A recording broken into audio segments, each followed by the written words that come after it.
السلام علیکم four class ام المدارس اسکول میں اردو کے لیکچر میں آپ کو خوش آمدید کہتی ہوں۔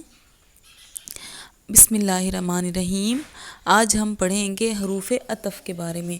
حروف عطف ہمارا 12 اپریل کا لیکچر تھا جو ہم آج اس کو ڈسکس کریں گے۔ حروف عطف کیا ہوتے ہیں؟ حروف کی بہت ساری اقسام ہیں، ٹھیک ہے، ان میں سے ایک اقسام ہے حروف عطف۔ حروف عطف وہ ہوتے ہیں جو کہ دو اسموں اور جملوں کو ملانے سے بنتے ہیں۔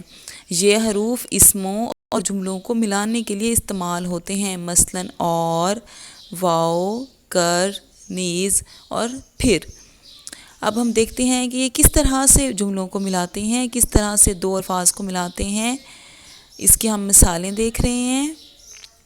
سیاہ و سفید۔ اب دیکھیں سیاہ اور سفید یہ کیا ہیں؟ سیاہ اور سفید کیا ہیں؟ دونوں ڈیفرنٹ ہیں، تو ان کو ملانے کے لیے ہم کیا کر رہے ہیں؟ واؤ کا استعمال کر رہے ہیں۔ یہاں پر واؤ کیا ہوگا؟ حروف عطف ہے۔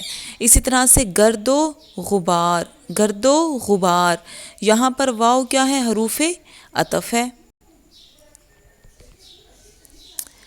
سارا کا لباس سادہ اور خوبصورت ہے، اس میں اور کیا ہے؟ حروف عطف ہے۔ میں نے آپ کو بتایا ہے نا کہ واؤ اور پھر یہ سارے کیا ہیں؟ حروف عطف ہیں۔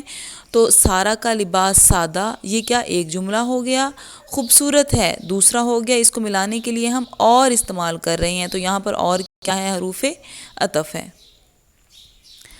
نیکسٹ ہے سرسبز و شاداب۔ واؤ کیا ہے؟ حروف عطف۔ حسین و جمیل، واؤ کیا ہے؟ حروف عطف۔